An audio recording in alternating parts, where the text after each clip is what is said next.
চলছে ৩০তম আন্তর্জাতিক কলকাতা চলচ্চিত্র উৎসব। একেবারে জমজমাট নন্দন চত্বর। বহু দূর দূরান্ত থেকে সাধারণ মানুষ, সিনেপ্রেমী দর্শকরা এসেছেন সিনেমা দেখতে।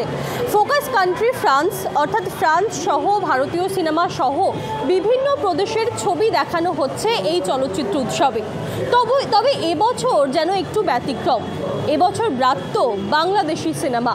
কোনো রকম বাংলাদেশি সিনেমা কিন্তু দেখানো হচ্ছে না এবছরের ফিল্ম ফেস্টিভ্যালে। পাশাপাশি কোনো বাংলাদেশি শিল্পীকেও সেভাবে কিন্তু নন্দন চত্বরে দেখা যাচ্ছে না। এ বিষয়ে সিনেপ্রেমী বাঙালিরা যারা কলকাতার দর্শক তারা কি বলছেন, কারণ আমরা দেখেছিলাম গত কয়েক বছরই এই চলচ্চিত্র উৎসবে কিন্তু মন কেড়েছিল বাংলাদেশি সিনেমা।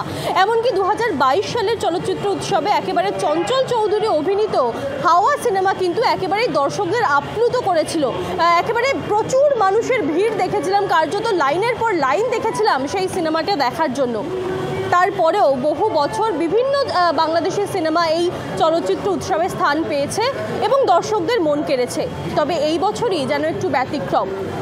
এই বিষয়ে কি বলছে এখানকার দর্শকরা, চলচ্চিত্র উৎসবে যারা প্রত্যেক বছর আসেন, যারা সিনেমা দেখেন, সিনেপ্রেমীরা কি বলছেন তাদের সঙ্গে কথা বলবো। দেখুন, বাংলাদেশের এখন যা সিনারিও তাতে আমি বলবো না যে বাংলাদেশি সিনেমা এখানে আসেনি বা সেই রকম বিষয় নিয়ে বলাটা ঠিক হবে না। সিনেমা অ্যাজ অ্যান সিনেমা প্রেমী হিসাবে আমি চাই সিনেমাগুলো আসুক। আর বাংলাদেশের যা সিচুয়েশান এখন তাতে খুব তাড়াতাড়ি সেইগুলো রিকভার করে যাওয়াটা উচিত। আর সব সিনেমাই আমার কাছে প্রিয়, সেটা যে কোনো বিদেশেরই হতে পারে বা আমাদের বাংলা সিনেমা সবার আগে। এবার বাংলাকে অপমান করা হলে সেটা খুব অসম্মানজনক। তো বাংলাদেশের সিনেমা আসতেই পারে, কিন্তু বাংলার সমস্ত কিছু, বাংলা আমাদের এখানকার সিনেমাও থাকুক, ওদের সিনেমাও থাকুক, ওদের মানুষরাও সুন্দরভাবে বাঁচুক, আমাদের এখানকার মানুষরাও বাঁচুক। না ঠিকই করেছে তো। বাংলাদেশ তো আমাদের পতাকাকে অসম্মান করেছে, মারিয়ে চলছে, তো ঠিকই আছে। অনেক ডক্টরও তো আর ওদের পেশেন্ট দেখবে না এরকম ডিসাইড করেছে। যারা আমাদের জন্য কাঁদে না তাদের জন্য আমরা কাঁদবো কেন? আমাদের জন্য যদি কাঁদে, যে 71-এ আমরা যে বলিদান দিয়েছি সেই বলিদানের মর্যাদা ওরা রাখতে পারেনি ইউনিট সরকার। শেখ হাসিনার যারা নিজেদের লোককে তাড়িয়ে দেয় অন্য দেশ থেকে, তার মা বাবাকে যদি তাড়িয়ে দেয়, ওরা অন্য দেশের লোকদের সম্মান দেবে কী করে? একদমই নয়, একদমই দুঃখিত নয়। বাংলাদেশের যা আমাদের জাতীয় পতাকা নিয়ে যেটা করেছে সেটার জন্য কোনো দুঃখ প্রকাশ নয়। একজন ভারতীয় হিসেবে আমার দেশ আগে। আমার দেশকে অসম্মান করলে সেখানে কারোর সঙ্গেই কোনো কম্প্রোমাইজ নেই। হ্যাঁ, মোটামুটি ভালো লাগে। তবে এই লাইন দিতে হয় 1.5 ঘন্টা 2 ঘন্টা, ওটাই হচ্ছে ব্যাপার। এই লাইনে দাঁড়িয়ে আছি। আচ্ছা, এই বছর প্রথমবারের জন্য বাংলাদেশের সিনেমা একেবারেই দেখানো হচ্ছে না, একেবারেই ব্রাত্য। সেই বিষয়ে সিনেমা প্রেমী হিসেবে আপনি কি বলবেন? এইটা দেখুন, একটা গন্ডগোল চলছে ওদের তো কিছুই তো আসছে না। এইখান থেকেও তো জিনিস আপনার ওইখানে যাওয়া বন্ধ করে দিয়েছে। আর ফিল্ম নিয়ে কি করব, ওরাই তো ঠিক মতন বাঁচতে পারছে না। বাড়ি হোক কিংবা অফিস, কিচেন হোক কিংবা বাথরুম, সবকিছুই মনের মতো করে সাজাতে আজই আসুন আল আমিন মার্বেল হাউস। এখানে নামি দামি এবং গুণগত সম্পন্ন মানের টাইলস, মার্বেল এবং গ্রানাইটে রয়েছে প্রচুর সম্ভার। আমাদের ঠিকানা আল আমিন মার্বেল হাউস, গ্রাম মুকুন্দপুর, পোস্ট মশাট, জেলা হুগলি, পিনকোড 712701। আমাদের কন্ট্যাক্ট নাম্বার 7319093272, এছাড়া 7063845499।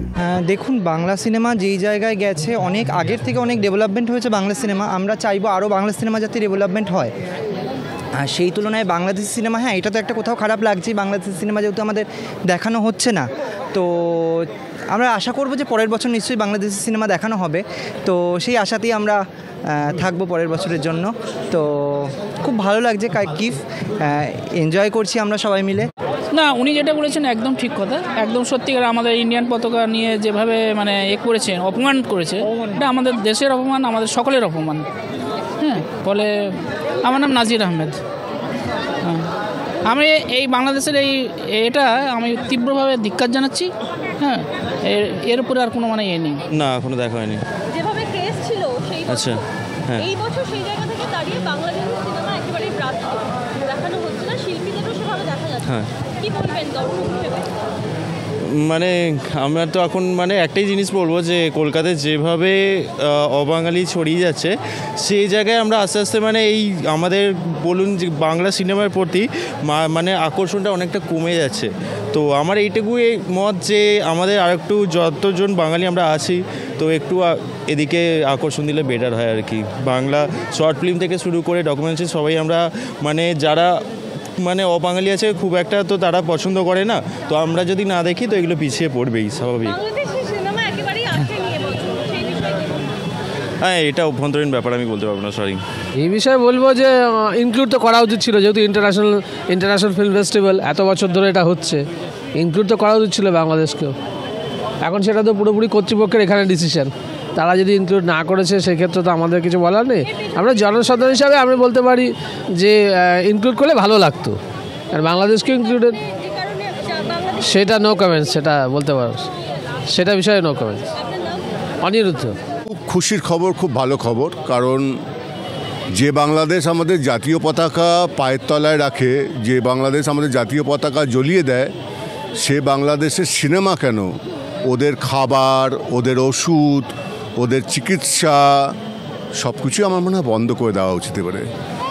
কারণ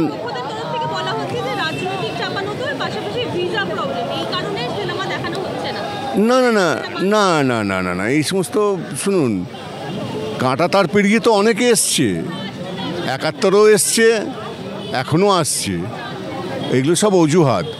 মেন হচ্ছে এখন ইন্ডিয়ায় ঢুকতে গেলে ওরা যেভাবে হিন্দুদের ওপরে অত্যাচার করছে এবং করেছেও, এখন ইন্ডিয়া সেটাকে মেনে নেবে না, ঠিক আছে? আস্তে আস্তে দেখবেন ওদের চিকিৎসাটাও বন্ধ হয়ে যাবে।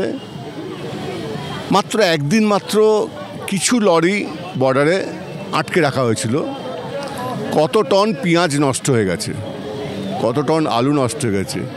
ওরা বুঝতে পেরেছে যে ইন্ডিয়ার সঙ্গে লাগাটা উচিত হয়নি বলে, তো তবু ওরা লেগে রয়েছে। এই তো রিসেন্টলি শুনলাম বলছে নাকি যে আমাদের প্রথম টার্গেট হচ্ছে 7 সিস্টার নেওয়া। আর যে 7 সিস্টার মানে 7 সিস্টারের 7টা, এই যে 7 সিস্টার যে নাম সেগুলিকে হয়তো উচ্চারণ করতে পারবে না। দ্বিতীয় কথা হচ্ছে বাংলাদেশটা হচ্ছে, বাংলাদেশের থেকে আমাদের কলকাতাটা বড়, মানে ওয়েস্ট বেঙ্গলটা বড় আর কি। আমি ইন্ডিয়া ছেড়ে দিলাম, ওয়েস্ট বেঙ্গলটা অনেক বড়।